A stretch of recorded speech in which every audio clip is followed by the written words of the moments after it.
Olá pessoal, tudo bom? Estamos aqui para mais uma videoaula aqui do Colégio Maximus. Estamos aqui para a aula de hoje que o título da aula é O Corpo que Fala, tá certo? Essa é a nossa 11ª semana de atividades online. Espero que vocês estejam aproveitando esse momento para aprender bastante. Espero que as aulas estejam sendo bem produtivas. Então vamos para mais um conteúdo. O nosso conteúdo de hoje é como o corpo fala. Você pode dizer, professor, esse conteúdo é simples, o corpo fala, a maioria das pessoas com a boca e quem é surdo fala com as mãos.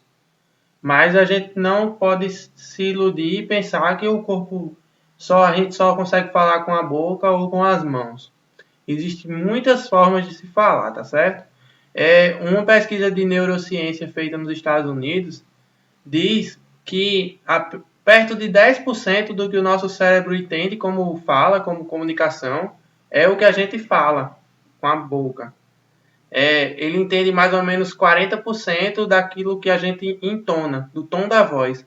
Por exemplo, quando sua mãe vai reclamar com você e ela grita, o seu cérebro entende aquilo de uma forma, mas quando ela reclama com você e ela fala suavemente reclamando, o seu cérebro entende de outra forma.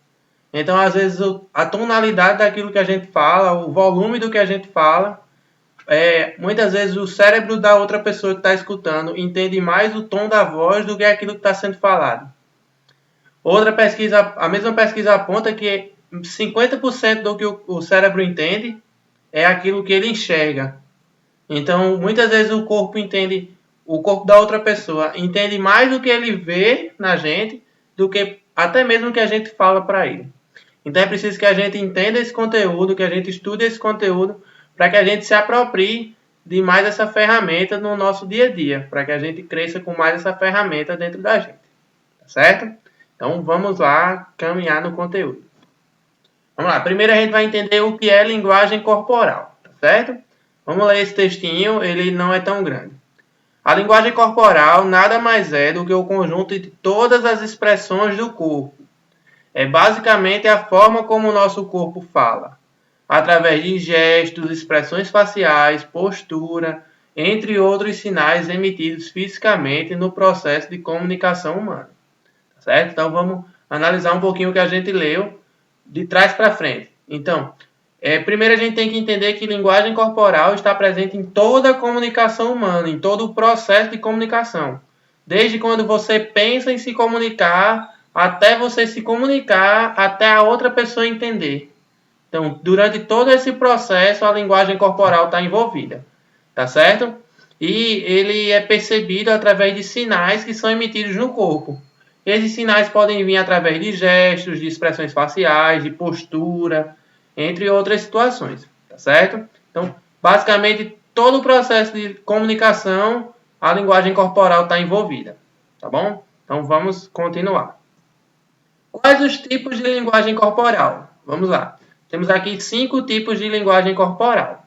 O primeiro é cinésica, relacionada à linguagem corporal propriamente dita, como gestos e expressões faciais. Cinésico lembra movimento, tá certo? Sempre que vocês verem o começo da palavra cine, tem a ver com movimento. Cinema, por exemplo. Cine é movimento e ema seria imagem. Então, imagem em movimento. Por isso que essa palavra é cinema. Sempre que tem o começo da palavra com cine, tem a ver com movimento. Então, a linguagem corporal cinésica é o movimento do corpo, como a gente se movimenta, como movimenta a face, como a gente sorri, como se movimenta as mãos, como movimenta a coluna, o tronco, entre outras coisas, certo? Então, toda a linguagem corporal que tem a ver com movimentação é a linguagem corporal cinésica, tá certo? A próxima linguagem corporal é proxêmica, em que se faz o uso do espaço físico. Então, como você se senta no sofá, como você se senta na cadeira, como você se coloca. Então, tudo isso tem a ver com a linguagem proxêmica, que é aquilo que você usa no espaço físico. Se você senta com a mão na mesa, se você senta com a mão para baixo, então tudo isso tem a ver com como você usa os objetos, as cadeiras, a sala, entre outras coisas, tá certo? Então, vamos lá. Paralinguagem é quando são usados recursos de modificação do som da voz. Então, por exemplo, às vezes você quer falar com um bebê e aí você fala. Então você faz uma voz característica para o bebê. Ou então, às vezes, você quer falar com um cachorrinho, então você faz uma voz mais característica para falar com um cachorrinho. Vem cá, Totó. Geralmente a gente tende a fazer uma linguagem mais leve, mais lúdica, quando fala com criança ou com animal, né? Então, toda essa mudança de voz tem a ver com a paralinguagem, que é a gente modificar a voz de acordo com a nossa intenção. Isso, por exemplo, tem a ver também quando a gente quer demonstrar que está triste, a gente faz uma voz de triste, ai, tô triste. Ou então quando a gente quer brigar com alguém, a gente engrossa a voz. O que é, rapaz? O que é? O que é? O que é? Pronto. Então, tudo tem a ver com essa paralinguagem. É a forma de usar a voz para modificar, para passar uma intenção que a gente quer transmitir naquela comunicação. Tá certo? A próxima linguagem corporal é a tacênica. Tacésica. Tacésica. Ela é a linguagem corporal que a gente usa quando toca em outra pessoa. Então, quando a gente, por exemplo, faz um carinho, ou quando por exemplo, você está na rua com sua mãe e aí você faz uma coisa que sua mãe não gosta. E aí a sua mãe vai e lhe dá um beliscão pequenininho, para não machucar não, mas só para lhe alertar e dizer assim, não faça isso. Ela só lhe dá um pequeno beliscãozinho, você entende que aquilo que você está fazendo é errado e que você deve parar de fazer aquilo. Então, quando a gente toca em outra pessoa para comunicar alguma mensagem, é uma linguagem tacésica, tá certo? Que a gente quer comunicar a outra pessoa alguma coisa tocando nela. Então, esse toque comunicou alguma coisa.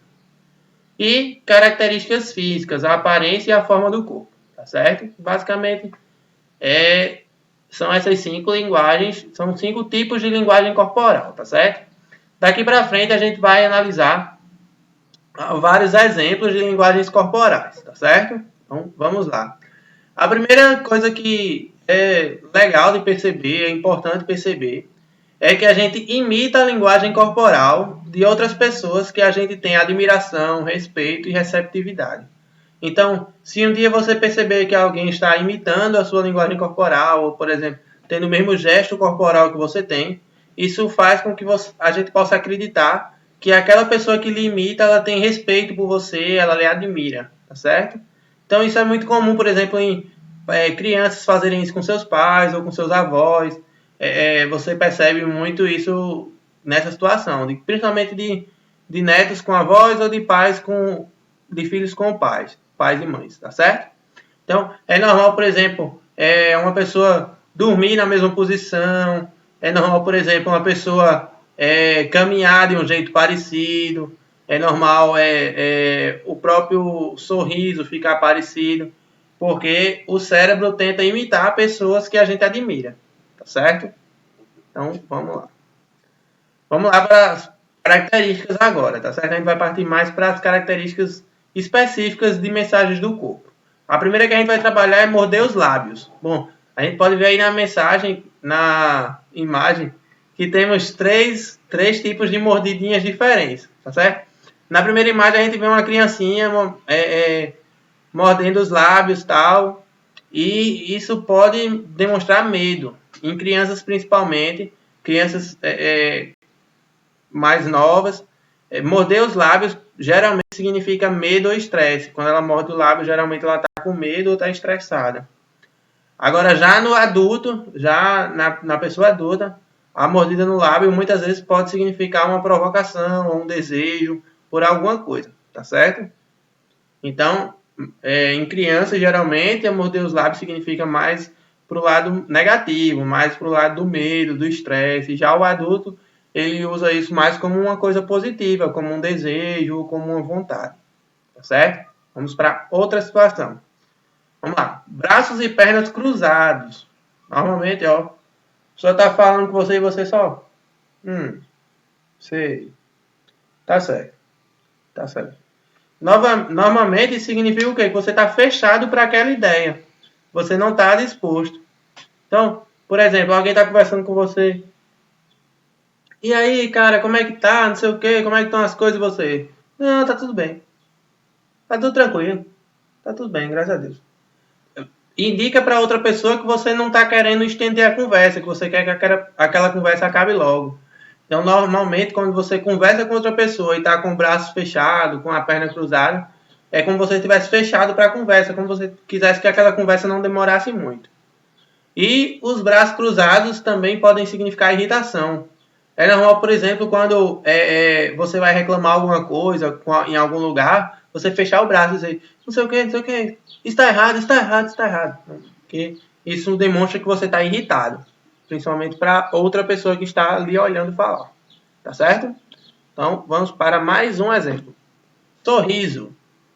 Sorriso é uma coisa que é legal e é bom que todo mundo sorria. Mas como é que se identifica ou como se pode identificar um sorriso espontâneo, natural, ou um sorriso que foi planejado, que foi premeditado, assim, que você quis sorrir. A gente pode sorrir por querer sorrir, ó, vou sorrir. Pronto. Então a gente quer sorrir. Duas características demonstram normalmente que um sorriso é natural ou ele é planejado. Bom, aí nós temos duas imagens. Uma criança tomando banho de bica e ela está extremamente natural, ela está extremamente à vontade, provavelmente não percebeu que tirou essa foto. E temos também uma modelo fotográfica que fez uma pose e se preparou para aquela foto. Tá certo? Então, vamos observar a diferença do sorriso dos dois. Você pode ver duas características. Primeiro, que o olho da criança tende a fechar, enquanto o olho dela não tende a fechar, o olho da modelo. Essa é uma grande característica de um sorriso espontâneo ou de um sorriso planejado. Normalmente, sorrisos espontâneos, sorrisos que você sorri vivendo aquele momento, que você realmente está achando muito prazeroso aquilo e está sorrindo por prazer, você tende a fechar o olho. É uma tendência natural o olho se fechar, tá certo? E outra característica natural é de criar ruguinhas, fazer linhazinhas de expressão aqui do lado do olho. Então aparecem umas linhazinhas aqui quando o sorriso é sincero, tá certo? Você pode ver que o olhinho da criança tá aqui, ó, cheio de ruguinhas, tá certo? E o olho da modelo desse lado não tem e desse lado aqui só tem uma pequenininha. Então aqui você aponta que o sorriso dela é um sorriso planejado. Ela desejou, ela quis sorrir, beleza, mas ela não estava sentindo aquela alegria extrema dentro dela. Foi apenas ela quis sorrir para a foto. Não era que ela estava vivendo realmente um momento de bastante alegria. Bem diferente da criança aqui, que tem bastante ruguinha no olho e o olho bem fechadinho. Tá certo? Vamos para mais um tópico. Postura. Bom, aqui nós aprendemos duas coisas interessantes. Primeiro, a postura de ombro e de coluna. A gente vê aqui que quem normalmente anda com os ombros para baixo e com a coluna curvada, demonstra para outra pessoa que lhe vê que ele está inseguro, tá certo? Que essa pessoa está insegura. Normalmente, quando você encontra alguém na rua que essa pessoa está andando assim, oi, tudo bom? Tudo bom, tá tudo bem. Tá tudo bem lá em casa. Você normalmente não percebe segurança nela. Ela não parece uma pessoa segura no que está falando. E normalmente quem você encontra que está com a postura ereta, reto, com a cabeça erguida, você diz assim, e aí, cara, como é que tá? Ele diz, está tudo bem. Você percebe que ele tem mais segurança ao transmitir o que ele quer falar. Tá certo? E outra coisa em relação à postura é que normalmente o cérebro da gente entende, ó aqui a frase, que quando você ocupa espaço, as pessoas leem com uma atitude de poder. Normalmente a gente entende que pessoas que falam e abrem os braços e se movimentam pela sala, não falam o tempo todo parado e se movimentam articulando e mexem a cabeça e mexem os braços, o cérebro de quem está escutando entende ele como uma pessoa de poder, tá certo? Entende que essa pessoa tem uma postura de poder, tá certo? Então, vamos para mais uma comunicação do corpo. Sobrancelhas, as sobrancelhas, elas nem são tão valorizadas por a gente no dia a dia, mas elas são muito importantes, tá certo? Muito importantes no desenho do rosto, na estética do rosto e também para se comunicar com outras pessoas. Normalmente, quando você arqueia a sobrancelha e fica com a sobrancelha lá no alto, tem três motivos. Ou você teve uma surpresa muito grande, alguém lhe deu um presente e você... Ou você está preocupado, meu Deus, meu Deus, meu Deus, meu Deus, o que eu vou fazer, o que eu vou fazer, o que eu vou fazer? levando a sobrancelha, ou você teve medo. Então, essas três situações, surpresa, preocupação e medo, fazem a nossa sobrancelha levantar. Então, a gente fica com a sobrancelha em pé, tá certo? Quando a gente tem ou surpresa, ou preocupação, ou um medo grande. Essa cena aqui é bem famosa desse filme de Esqueceram de Mim. Vê que a sobrancelha dele tá lá em cima. É quando ele percebe que os pais dele abandonaram ele. Foram viajar e esqueceram ele em casa. Então ele tem ao mesmo tempo uma surpresa muito grande por perceber que está só em casa e um medo por estar só em casa, por não ter os pais presentes, tá certo? Então vamos para a próxima linguagem corporal. Movimentar a cabeça. Todo mundo sabe que assim geralmente é não e assim geralmente é sim. Então é normal, por exemplo, uma pessoa está conversando com outra, e aí, cara, tudo bom? Ele, E aí, não sei o que, não sei o que. Pronto, a gente já entende que é sim ou é não, né? Pronto. Mas não, às vezes você está conversando com a pessoa um longo tempo e ela fica o tempo todo. Uhum, uhum, uhum. Isso demonstra ansiedade, é como se ele quisesse concordar o tempo todo, como se ele estivesse querendo concordar o tempo inteiro. É um sinal que essa pessoa está ansiosa, tá certo? E ansiedade não é uma coisa boa para a nossa mente. A nossa mente não trabalha bem com ansiedade, tá certo? Então, se você estiver conversando com alguém e ver que essa pessoa está o tempo todo balançando a cabeça e concordando, muito provavelmente ela está sofrendo de ansiedade, tá certo? Você pode indicar a ela alguma forma de ajudar, algum hobby, alguma coisa que faça ela aliviar o estresse, tá certo? Então, vamos para mais uma linguagem corporal. A testa franzida. Ó, quando existem pessoas que têm essa linha aqui, várias linhas na testa, tá certo? Tem gente que tem uma, duas, mas elas são muito fortes, também pode ser uma coisa. Quando você tem a testa muito marcada, significa que você está vivendo um período na sua vida de muito estresse o tempo todo. Então, é um indicativo forte quando o seu corpo quer se comunicar com outras pessoas. Então, quando você está muito estressado naquela situação, a testa em geral das pessoas fazem linhas de expressões para demonstrar que o seu corpo está se incomodando com aquela situação. Tá certo? Vamos para mais uma. As pupilas. Aqui, ó, explicando aqui, pupila é essa partezinha central do olho, tá certo? Não é o olho inteiro, nem é a parte colorida, é a parte central, a bolinha menorzinha de dentro do olho, tá certo? Então, normalmente quando a gente vê alguma coisa que nos interessa muito, que a gente gosta, que a gente acha muito legal, a nossa pupila é dilatada, a nossa pupila cresce, tá certo? Porque o nosso cérebro está interessado em ver aquilo. Então a gente fica com a pupila dilatada. E quando a gente não tem interesse, não quer ver, não gosta, a nossa pupila se fecha, a nossa pupila fica bem pequenininha, certo? Isso acontece também porque quando o nosso olho é a região que o cérebro mais pensa em proteger, porque é uma região muito sensível a qualquer toque. Então, quando é uma coisa também que a gente se interessa, que a gente deseja, então o nosso cérebro não está preocupado porque aquilo não traz ameaça para a gente. Se não traz ameaça, então ele abre a pupila, porque aquilo não traz ameaça para o olho humano. Mas quando ele tem nojo ou quando é alguma coisa assim, é uma forma do cérebro também se sentir um pouco ameaçado. Então ele fecha a pupila porque aquilo não interessa a gente, tá certo? Então sempre que alguém estiver com a pupila muito pequenininha, ela está desinteressada naquilo que está vendo. Mas quando a pupila dela crescer bastante, é porque ela está com bastante interesse naquilo. Tá bom? Vamos pro próximo. Olhar para cima e para a direita. Esse é um sinal mundial de que a pessoa está entediada. Quando a pessoa, você está achando, alguma pessoa está conversando com você. Mundialmente, esse sinal é conhecido como entediado. Então, demonstra que você não está com prazer naquela situação. Você está ali, beleza, tá bom, vamos parar de conversar, estou cansado. Então, isso é um sinal mundial de que você não está confortável naquela situação. Está realmente lhe deixando entediado e desconfortável com aquilo. Tá bom? Olhar para cima e para a direita. Aperto de mão. Que a gente poderia falar bastante sobre aperto de mão. mas a gente vai passar por ele como uma forma do corpo, como outras tantas. Aqui, desse lado, ó, nós temos aqui o presidente russo, Vladimir Putin. Ele já é presidente da Rússia há muitos anos.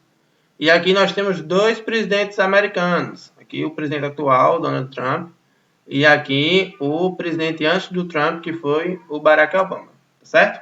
E aqui nós vemos a mesma situação, para mostrar que isso não foi uma coisa do acaso que eu fui buscar para mostrar a vocês. Então, o aperto de mão dominante é a mão que se mostra em cima do aperto de mão. Ó. A gente vê que a mão do Vladimir está em cima nas duas fotos. Aqui ele vai apertar também e também vai ficar em cima, tá certo? O que significa? Significa que aqui houve uma reunião onde ele apresentou uma proposta e o outro apresentou uma proposta. No final da reunião tem um acordo. Em geral, quase sempre, quase 99% das vezes, a pessoa que propõe a decisão final vai apertar a mão por cima. E a pessoa que tem mais tendência a aceitar o que vai ser proposto, aperta a mão por baixo. Então, normalmente, quem aperta a mão por cima está dominando a situação. E quem aperta a mão por baixo está sendo dominado naquela situação. Tá certo? Então, sempre num acordo ou numa reunião, quem aperta a mão por cima está passando a mensagem de que ele quer ele quer dominar aquela negociação, ele quer dominar aquela situação, tá certo? E normalmente quem vem apertar a mão com a mão por baixo demonstra a situação onde ele está sujeito a aceitar, as reivindicações, as colocações da outra pessoa, tá certo? Por isso que, em geral, apertos de mão de amizade são feitos de lado, onde nenhum dos dois está por cima, tá certo? Normalmente, quando você encontra seu amigo na rua ou um amigo seu, normalmente o aperto de mão o aperto de mão normalmente é feito de lado, em situações de amizade, porque nenhum está dominando nem sendo dominado. Mas em reunião de acordos de negócio, inconscientemente o cérebro humano de quem está dominante faz com que ele aperte a mão sempre por cima. E geralmente quem está aceitando as situações tende a apertar a mão por baixo, certo? Então, vamos lá. A velocidade da fala. Bom, aqui nós temos uma bonequinha, ó, que ela dá o tempo todo. Blá, blá, blá, blá, blá, blá, blá, blá, blá, blá, blá, blá, blá, blá, falando bem rápido, tá certo? Bem rápido. Normalmente, quando você vê uma pessoa falando muito rápido, muito rápido, muito rápido, o seu cérebro que está ouvindo ela falar não dá muito crédito ao que ela está falando. Então, quando você fala muito rápido, a outra pessoa que está ouvindo diz, nem entendi. Então, tipo, ela não lhe dá muita atenção. Mas quando você fala pausado e fala com um ritmo, mantendo o ritmo na sua fala, a outra pessoa que está ouvindo tende a prestar mais atenção e dar mais credibilidade ao que está acontecendo, tá certo?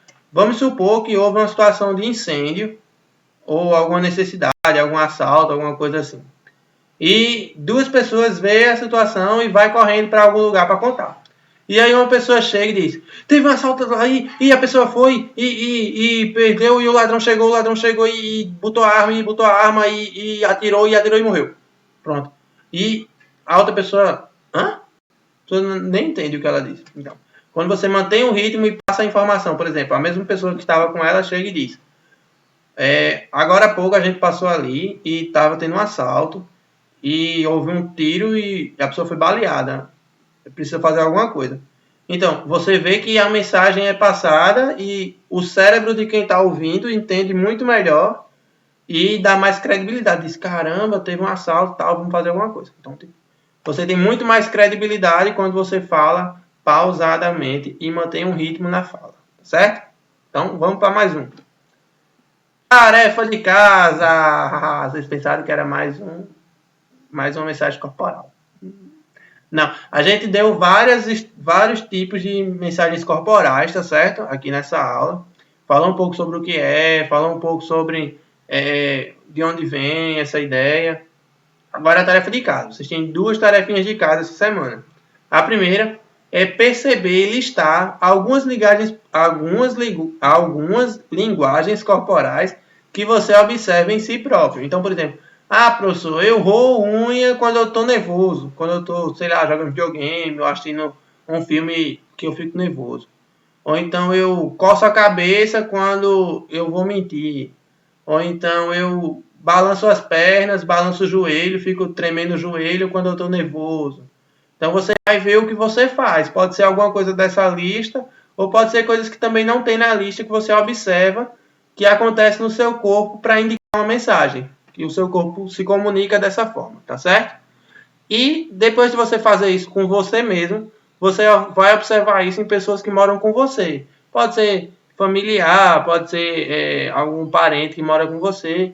Então você vai observar, tipo, meu avô quando tá de tal jeito, quando faz isso eu já percebo que ele quer dizer isso. Por exemplo, meu avô quando morde o lábio é porque ele quer tá com raiva, ele fica com raiva. Então você vai identificar alguma coisa na linguagem corporal de quem mora com você. Pode ser seu pai, sua mãe, seu avô, sua avó, tá certo? Então você vai. A primeira tarefa é fazer isso em você. Você vai se perceber. E a segunda tarefa é perceber a linguagem corporal dos outros que moram com você. Tá certo? Valeu, um abraço. Espero que vocês tenham gostado da aula. Qualquer dúvida, vocês entram em contato. Valeu?